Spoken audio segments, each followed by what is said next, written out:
책은 공공재입니다. 책방은 지역의 삶을 이야기를 해줄 수 있는 문화적인 발신지 역할을 할 수 있어요.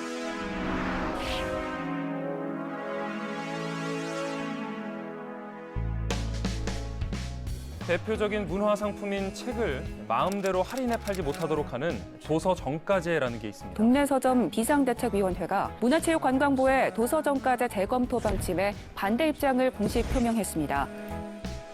문화적으로 후퇴되는 나라가 되겠죠. 대형 서점이나 대형 출판사는 살아남겠지만 그게 독자를 위한 건 아니잖아요.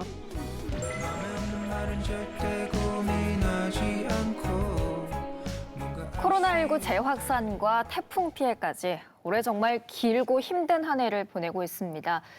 그럼에도 불구하고요, 계절은 바뀌었고 책 읽기 좋다는 계절 가을이 돌아왔습니다. 요즘 시국도 어수선하지만요, 이쯤에서 짚고 넘어가야 할 이슈가 있어서 저희가 오늘 주제로 한번 선정해봤습니다. 바로 도서정가제인데요. 올해 초 한 작가가 도서정가제가 위헌이라면서 헌법소원 청구를 냈습니다. 그래서 현재 심리 중이고요. 서점이 줄고 책값이 비싸진 게 이 도서정가제 때문이다라고 주장하면서 도서정가제를 폐지하라는 쪽도 있고요. 하지만 동네 책방을 살리고 또 많은 책들이 세상에 나오게 하기 위해서는 최소한의 장치가 필요하다라는 갈등이 팽팽하게 맞서고 있습니다. 그런데요, 최근 도서정가제 없으면 책방 망한다라는 내용으로 대통령에게 공개 서한까지 보낸 분이 있어서 저희가 모셔봤습니다. 책방의 서사 같은 분이죠. 책방 제주 풀무질의 은종복 대표님 모시고 오늘 이야기 나눠보겠습니다. 안녕하십니까? 안녕하세요.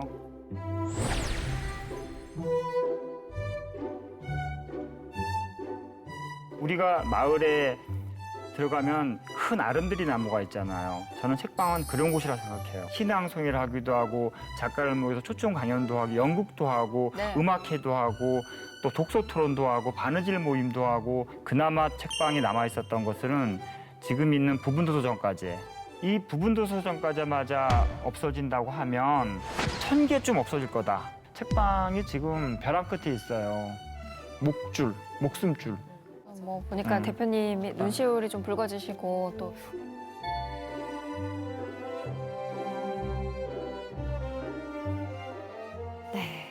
멀리 제주도에서 모셨습니다. 네, 사실 경남에도 훌륭한 동네 책방지기들이 그러니까요. 많이 계신데 멀리 계신 분을 모신 이유가 있어요. 왜 그랬어요? 워낙 훌륭하시니까, 또 유명하시니까. 유명해요. 네, 책방 오래 한 것도 거밖에 있고. 없죠. 다양한 활동들을 많이 해왔고 또 풀무질 책방지기로 계실 때 그 존재만으로도 참 많은 책방에 힘이 됐던 분이기도 하고요. 서울에서 풀무질을 운영하셨는데 예. 꽤 긴 시간 동안 예. 운영하셨잖아요. 예. 26년 동안. 예. 그러고 경영난 때문에 또 안타깝게 문을 닫게 된 시기가 예. 있었는데 예. 많은 분들이 좀 아쉬워하지 않았을까 싶어요. 제가 서울 명륜동 풀무지를 26년 동안 했고 제주도에 내려와서 또 제주 풀무지를 1년 넘게 하고 있는데 마을의 책방이 사라지게 되면 그 마을의 아름다움, 오아시스의 사막의 오아시스 같은 곳이 사라진다는 절박함 때문에 근데 그나마 책방이 남아 있었던 것은 지금 있는 부분도서점까지 근데 그것이 활인폭이 늘어난다거나 그러면은 책방의 경쟁력 때문에 떨어져서 다 문을 닫게 되겠죠. 그리고 또 제주도로 이전을 하셔서도 예. 책방을 운영하고 계시잖아요. 예. 거기서 어떻게 지내시나요? 제가 책방 일로 해서 생계가 안 되기 때문에 뭐 집주인 따라서 목수일도 하고 동네집 청소도 하고 우유 공장도 6개월 다녔는데 이제 아내가 계속 아프니까 쉬라 그래서 책방만 해라 그래서 책방만 하고 있고 아내는 이제 가끔 책방에 나오는데 그러다 보니까 이 동네 책방이 지금 제주에 한 60개 되는데 거기에 또 대표를 하라 그래가지고 얼떨결에 대표가 돼서 또 이거 그래서 도서점까지 문제까지 얽히고 그래서 또 계속 책방지기의 삶을 이어가고 계시는군요. 이제 지금 완전 네. 책방지기로 살고 있습니다. 그리고 최근에 대통령께 드리는 글 11월 재개정 앞둔 도서정가제 제발 지켜주십시오라는 내용으로 네. 공개 서한을 보내서 이슈가 되기도 했습니다. 네. 혹시 답변 받으셨습니까? 못 받았어요. 전달됐는지도 확인이 안 된 거죠? 그렇죠. 그렇군요. 응답이 없어요. 네, 그렇군요. 이 당사자를 모시고 항상 이야기를 들어보고 있어요. 해민정음에서 오늘 당사자로서 경험이라든가 예. 또 이 개념의 정의라든가 충분히 시청자들에게 또 저희에게 이해를 시켜주실 수 예. 있는 시간을 예. 좀 준비해봤습니다. 예. 먼저 요즘 뭐 말이 많은 도서정가제. 예. 도서정가제가 도대체 뭡니까, 대표님? 2003년도에 시작했는데 최근에 시행된 도서정가제는 2014년부터 생긴 거예요. 그래서 3년씩 되는 한시법이에요. 그래서 지금이 6년 지났으니까 올해 2020년 11월이면 또 고쳐야 돼요. 네. 지금의 현행이 있는 도서정가제는 사실은 부분 도서정가제예요. 다른 프랑스나 미국 많은 나라에 있어서는 그냥 도서정가제죠. 네. 그러니까 책값 그대로 다 받는 거. 근데 지금은 그렇지 않아요. 우리나라는 책값이 있으면 현금은 10% 싸게 살 수 있고요. 그 다음에 5% 간접 할인을 할 수 있어요. 5% 간접 할인하는 거는 이제 마일리지를 준다던가 아니면 뭐 상품을 책에 껴준다던가. 결국 부분 도서정가제죠. 정확히 얘기하자면. 근데 그거마저도 더 많이 할인을 하는 방법으로 가려고 지금 조정 중인 것 같아요. 지금 할인폭이 총 15% 정도 되는 걸 예. 더 크게 늘리겠다 이런 걸 추진하고 있다는 예. 거네요. 제주의 책을 사나 진주에서 책을 사나 그쵸. 그냥 똑같이 돈 12,000원 받아라라는 그쵸. 게 도서정가제다. 그렇죠. 네, 근데 지금은 이렇게 또 할인을 사실은- 하니까 안 맞다. 그렇죠. 사실은 정확한 표현은 부분 도서정가제예요. 네, 네. 이렇게 보니- 완전한 정가제가 아닌 거네요. 그렇죠. 네, 알겠습니다. 네. 가령 10,000원짜리 책이 어떻게 유통되는지 예. 큰 책방이나 그 온라인 서점은 큰 출판사에서 바로 받죠. 네. 그래서 책값이 10,000원이라 그러면 그 40% 할인된 가격인 6,000원에 받게 되는 거예요. 근데 우리는 그 도매상도 먹고 살아야 되잖아요. 그래서 도매상에서 그들이 15%를 남기고 우리한테는 7,500원을 주는 거예요. 이해하셨어요? 네. 그래서 큰 책방에서는 10%를 할인을 하게 되면 10,000원에 10%면 9,000원이죠. 그럼 9,000원에서 6,000원을 빼면 수익이 얼마예요? 3,000원이죠. 근데 우리는 7,500원이 들어오니까 9,000원에서 7,500원을 빼면 얼마예요? 1,500원. 그러니까 같은 10,000원의 책을 팔아도 우리 책방에서는 1,500원이 남고 큰 책방은 3,000원이 남는 거예요. 이해하셨어요? 그런데 이거마저도 만약에 도서정가제가 폐지된다면 아마 2021년에는 지금 2,600개 정도의 우리나라의 책방이 있는데 1,000개쯤 없어질 거다. 그리고 저도 제주도에서 책방을 했는데 저 아마 문을 닫게 될 것이다. 문을 닫게 이렇게 된다. 보고 이 자리에 와서 계시는군요. 문 닫았습니다 하고 또 네. 방송하러 나와야겠죠. 도서정가제 개정 이전에 대형 서점이나 온라인 서점의 베스트셀러는 좋은 책이 아닙니다. 그냥 가장 할인율이 셌던 책, 가장 높았던 책, 그러니까 가장 값싼 책입니다. 그것들이 온라인이나 기업형 대형 서점의 베스트를 차지했습니다. 작품성이 높거나 작은 출판사의 좋은 책은 고객들에게 선도 보이기 전에 단명을 하고 말았죠. 이런 상황에서 어떤 출판사가 좋은 책을 만들려고 하겠어요? 2014년도에 현 도서정가제가 개정이 되면서 서점을 계속 할 수 있겠구나 하는 꿈과 희망을 가지게 됐고요. 이것이 바탕이 되어서 저희 서점 같은 경우도 활발한 그런 지역 문화 공간으로서의 역할을 하고 있습니다. 예를 들면은 어린이 독서 교실, 저자 북토크, 아카데미, 그다음에 특강, 그다음에 작은 공연이나 전시 등 책 속에 있는 여러 콘텐츠들을 아주 잘 활용할 수 있죠. 코로나 시대에는 큰 공연이나 전시가 없어진 지가 오래됐죠. 그러다 보니까 서점에서 일상 속의 작은 전시나 공연을 할 수 있는 이루 말할 수 없는 효과가 있죠. 뭐 도서정가제 재검토 예. 기한이 올해 11월이죠. 맞아요. 11월이면 예. 이제 3년차를 맞이하는데 예, 예. 자, 그래서 이 쟁점을 놓고 반대하는 쪽의 주장을 우리가 예. 한번 짚어볼 필요도 있는 것 그렇죠. 같아서 준비를 했습니다. 예, 예. 폐지를 주장하는 사람들은 예. 도서정가제 탓에 책값이 비싸졌고 또 독서 인구가 줄었다. 예, 예. 오히려 책을 안 보게 됐다고 주장을 예. 합니다. 예, 예. 이거 뭐 사실 많은 분들이 책값이 비싸졌다고 이야기를 예, 하고 있는데 예, 사실인가요? 사실 아니에요. 책값 상승률이 물가 상승률보다 훨씬 낮아요. 제가 대학 84학번이거든요. 네. 그런데 그때는 소주 한 병에 100원이었어요. 지금 얼마인가요? 2,000원 정도 하죠. 지금은 그냥 사도. 네. 술집에 4,000원씩 하죠. 책값 그 당시 시집이 2,000원 좀 넘었어요. 지금 얼마예요? 이제 9,000원 해요. 그러니까 책값 상승률이 물가 상승률보다 훨씬 낮아요.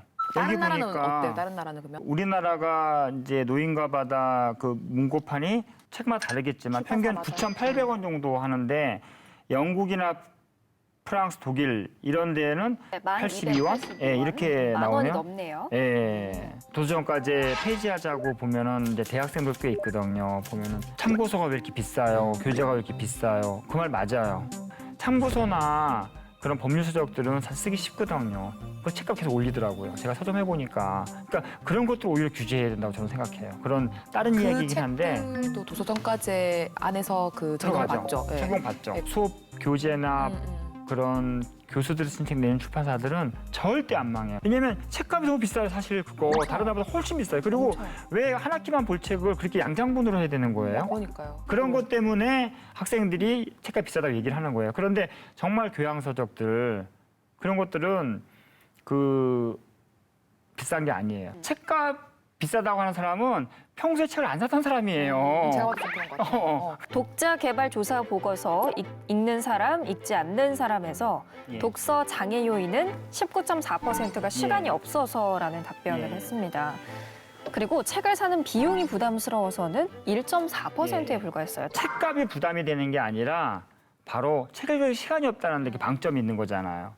사실 또 뭐 독서 인구가 줄어든 것이 책값 때문은 아니라고는 하지만 예. 그래도 할인폭이 좀 커진다면 그쵸. 책이 저렴해진다면 많이 그쵸. 사볼 수 있다는 주장도 있거든요. 예. 그건 어떻게 보세요? 그렇게 생각하지 않아요. 제가 책방 26년 해봤는데요. 뭐냐면 독자들은 제 책값을 보고도 판단하지만 그 앞서서 책의 질을 보고 판단해요. 이 책이 내게 필요한 책인가? 그리고 그 책이 필요한 책이면 읽어보고 또 선물로 또 사요.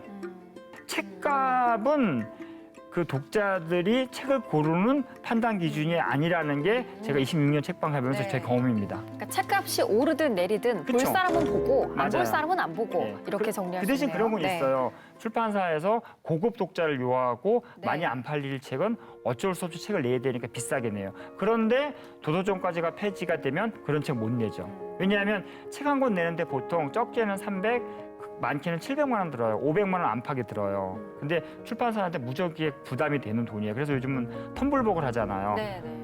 10,000원씩 이렇게 미리 받아서. 아무튼 책값이 비싸다고 해서 안 사고 싸다고 해서 더 많이 사고 네. 절대 그러지 않습니다. 네.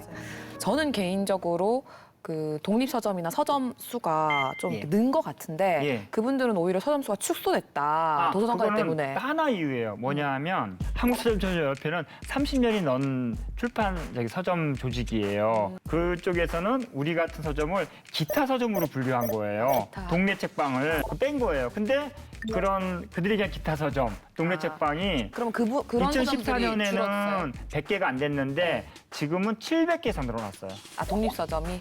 그렇죠. 기타들이. 기타들이. 아, 그렇게 늘었는데 기타 아닌 원래 참고서 팔던 서점이 줄었다는 거를 그건 또 줄었어요. 그래서 주장하시는 거예요? 그렇죠. 줄어드는 폭은 줄어들고 늘어나는 건 확 늘어났죠. 그러면서 그렇죠. 동네 책방은 확 늘어났고 우리 같은 동네 책방은 그래서 저희가 조사를 한번 해봤습니다. 예, 예. 경남 기준으로요. 예. 우리 지역에는 서점이 얼마나 될까 예. 궁금해서 알아봤더니요. 2019년도 한국서점조합연합회 조사에 따르면 예. 가장 많은 곳은 역시 통합창원시, 창원시가 48곳이 있었고 2위가 김해시 20곳, 또 3위가 진주시입니다. 진주시 16곳으로 생각보다 많았어요. 그리고 경남의 서점이 한 곳도 없는 곳은 의령군이라고 합니다. 네. 이런 곳을 책방 소멸 지역이라고 분류를 맞아요. 하는데 전국에 5군데가 있고요. 근데 경남 기준으로 그나마 다른 지역에 비해서 서점 감소율은 좀 적은 편이어서 뭐 다행이라고 해야 될지 뭐 모르겠습니다. 아무튼 또 통계에 잡히지 않은 독립 서점들도 저희가 조사를 해보니까 2014년 그 부분 도서정가제 도입 전후에서 그 이후에 생겨난 독립 서점들은 25곳이나 된다고 합니다.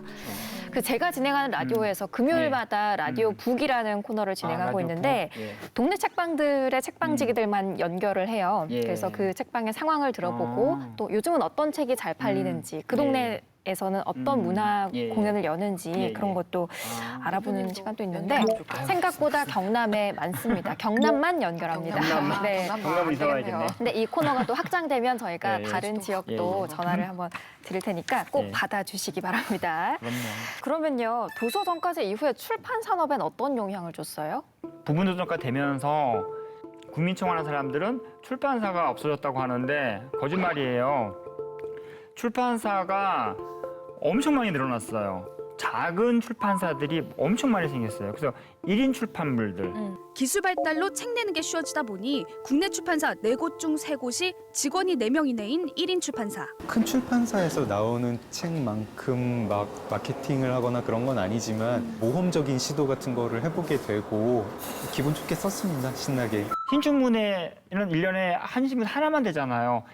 근데 다른 사람들은 책을 내고 싶잖아요. 그 사람들이 책을 낼 수 있는 통로가 없잖아요. 근데 그런 작은 출판사를 통해서 책을 내잖아요. 그러면 그 책이 동네 책방에서 깔렸을 때 글을 써서 먹고 살 수 있는 거죠. 동네 책방은 위에 있는 서점들과 뭐가 다르냐. 독립 출판물을 주로 다뤄요. 유통하는. 독립 출판물도 2가지가 있는 거예요. ISBN이 있는 게 있고, ISBN 없는 거. 아시죠? 네. 그 책 쓰게 되면 뒤에 바코드가 있는 거예요. 사람 이름이 있듯이 ISBN은 978, 13자리인데 전 세계에 하나밖에 없는 그 책이면 그 책과 이름과 저자와 출판 다 나와요. 약속을 네네. 한 거거든요. 세계 표준 기구예요. 네. 근데 그거 없이도 책을 낼 수 있어요. 왜냐하면 우리나라 헌법에는 출판 집회 결사유조가 있어가지고 그 책을 낸다고 해서 뭐 불법이거나 잡혀가지 않아요. 물론 그 책이 음란물이거나 어떤 뭐 국가보안법 뭐 어떤 그런 거에 의해서 걸릴 수는 있지만 그렇지 않고 내가 소식지를 내고 팔아달라고 했을 때 그것이 출판법에 전혀 걸리질 않아요. 그런 책들을 독립 그런 책을 독립책방에서 팔아주는. 그래서 독립 출판물을 다루는 책방이 있기 때문에 가능한 거예요. 교보나 이런 데는 ISBN 없는 거 받질 않아요. 대표적인 예가 이거 큰 출판사 얘기는 했는데 82년생 김지영 조남주 그 작가가 10군데 출판사에 책을 냈었대요. 아무도 내려고 하지 않았대요. 이거 무슨 일기 같은 책이 팔리겠냐? 근데 민음사의 어떤 편집자가 보고 낸 거예요. 100만 부 넘게 팔렸잖아요. 그런 것들도 바로 동네 책방이 있기 때문에 가능했던 거라고 저는 생각해요. 동네 책방에서 사람들이 읽어보고 입소문으로 퍼지고 하면서. 정리하자면 도서정가제 이후에 출판 산업이 악화됐다는 주장은 아니다. 사실과 다르다. 이렇게 완전 다르다. 네, 볼 수 있겠습니다. 저희가 책방 운영을 제일 중요하게 생각하는 게 제가 마을과의 소통이거든요. 그래서 저희가 자체적으로 돈을 들여서 항상 매번 마을 신문이랑 마을 지도 이런 걸 계속 만들어요. 그래서 마을에 새로 이사 오시는 분들하고 이제 저희가 인사해서 그 가게 알리고 인터뷰도 하고, 그래서 저희 책방에 전국에서 오면 항상 저희가 지도 주고 책방에 갔다가 여기 가세요. 다 물어보거든요. 어디 가야 되냐. 사람을 불러 모으는 역할을, 맛집도 그런 역할을 하지만 맛집에서는 밥을 먹고 그냥 가지만 책을 보고 주인장하고 이야기를 나눠요. 대부분이. 지역에 있는 소도시만이 갖고 있는 정말 이런 자연 콘텐츠라든지 이런 정말 흥미로운 콘텐츠 되게 많거든요. 근데 그런 것들이 누군가가 기록하고 전하지 않으면 그냥 사장되면 그 도시의 삶 자체가 사람들한테 공유되거나 알려지지 않는 거예요. 근데 책방은 사실은 그런 콘텐츠를 만들어서 사람들하고 소통하고 지역의 삶을 이야기를 해줄 수 있는 문화적인 발신제 역할을 할 수 있어요. 그렇기 때문에 그런 마음으로 사실 많은 분들이 좀 남들이 가지 않는 작은 소도시에서 책방을 열었으면 좋겠어요. 그렇게 해서 전국적인 그런 어떤 문화적인 발신제 역할을 한다면 얼마나 이 나라의 문화가 사실은 뭐 그 큰 돈 들이지 않아도 어떤 문화적인 이 풍성함이 유지될 거라고 생각하고 책은 공공재입니다. 그래서 국가에서 도서관을 짓고 또 국민 세금으로서 책을 사서 비치하는 거죠. 그런데 이런 책을 담는 집이 서점이 문화의 실핏줄인 이런 공간들이 사라져 간다면은 문화는 더 이상 확대되지도 않고 그 생산을 멈추게 되겠죠. 지금도 서점은 이미 참 중환자 객입니다. 한자로 치자면은 산소 호흡기를 달고 있는 중환자에게 산소 호흡기를 떼면은 어떤 현상이 일어날까요? 도서전까지는 최소한의 산소 호흡기죠. 저는 평생 서점인이고 앞으로 서점인으로 일생을 마칠 것 같은데 동네 책방이 없는 그 골목을 생각해 보셨어요? 아님 동네 책방이 없는 그 도시에 누가 와서 살겠습니까? 이 지역 서점을 살리고 그 지역 서점에서 일어나는 소소한 우리들의 일상을 지켜주는 그것이 국가의 역할이라고 생각하는데요. 사실 뭐 말씀하신 대로 책이 그냥 일반 상품과는 구분되는 그렇죠. 공공재의 성격을 띠지 않습니까? 예. 그래서 도서를 둘러싼 생태계를 만들어야 한다 이런 이야기들도 나오고 있는데 그런 측면에서 도서정가제가 그 역할을 톡톡히 할 수 있을까라는 의문도 있습니다. 아주 톡톡히 하죠. 그러니까 그 우리가 책의 공공재라 그러면 보통 세 가지죠. 도서관, 네. 그다음에 그 지역 아동센터 같은 데 한쪽에 있는 도서관, 그다음에 책방이잖아요. 그런데 다 성격이 다르죠. 도서관은 살 수 없지만 누구나 열람할 수 있는 기능이 있는 거잖아요. 그래서 어떤 사람들은 그런 얘기를 해요. 책방을 지원하지 말고 도서관을 더 지원해야 된다. 100번 맞는 얘기예요. 그렇지만 또 100번 틀린 얘기예요. 뭐냐 하면 100번 맞다고 얘기하는 거는 작은 도서관이 많아지잖아요. 그러면 책방이 살 수밖에 없어요. 예를 들어서 제가 좋아하는 헤르만 헤세 작품 중에 제일 좋아하는 거는 그 나르시스와 골드문트인데 근데 그 작품을 읽었어요. 근데 그걸 내가 어떤 아끼는 후배에 선물하고 싶어요. 그럼 두 가지밖에 없죠. 도서관을 지금 훔치거나 책방에서 사거나. 책을 안 읽기 때문에 도서관에 안 가는 거고 책을 안 읽기 때문에 책방에 안 가는 거예요. 도서관은 많아져야 돼요. 당연한 얘기예요. 그리고 도서관이 많아지면 책방이 많아질 수밖에 없어요. 도서관에서 책 구입을 동네 책방에서 구입해야 되는 거예요. 정가로. 미국은 그렇게 하고 있어요. 거기 완전 동거도 아닌데도. 다른 나라 다 마찬가지고. 우리나라는 안 그래요. 그리고 형 여기서 그 내가 시집을 낸다는 좀 팔아줄 수 있어? 그리고 내가 여기 바이올린 하는데 우리 음악회 제가 무료로 한번 해드리고 싶어요. 이런 거를 제안할 수 있고 사실은 우리 세화가 사는데요. 거기에 죄송한 얘기인데 술집이 진짜 많더라고요. 옛날에 60년대 그 바닷가에서 그런지 모르지만 그런 다방이나 뭐 노래방 그게 내가 눈으로만 쫙 봐도 한 100개가 넘어요. 그 작은 마을에. 물론 구자읍사무소가 있지만 책방 풀무질 하나 딱 들어왔어요. 근데 어느 날 제가 울 뻔했어요. 마을 분이 오셔가지고 딱 그러는데 야 풀무질 서점 오니까 마을에 품격이 산다 그러시는 거예요.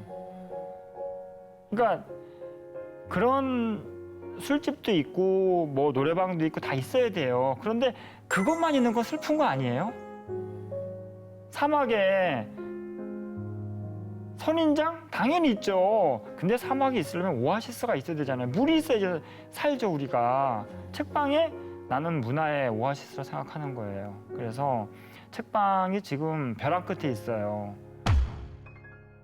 그러니까 제가 출판사를 오픈한 때는 이제 도서정가제 지금 개정 전까지 시행 전이어서 할인 엄청 많이 했었죠. 반값 할인, 1+1 할인도 있었어요. 하나 신간 사면 구간 껴주기 이런 거 있잖아요. 그래서 처음에 그래서 출판사 시작했을 때 도대체 이게 뭔가. 예를 들어서 프랑스 같은 경우는 책방을 냈게 되면 우리나라 돈은 10억 원을 빌려줘요. 그리고 10년 거치, 10년 상환 무이자예요.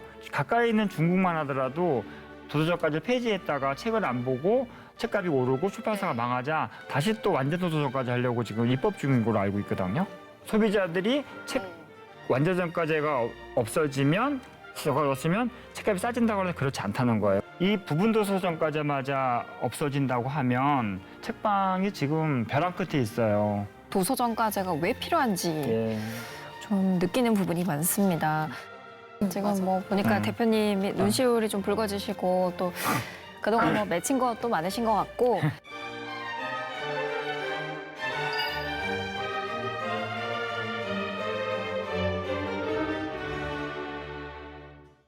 Sometimes it's hard to be a woman,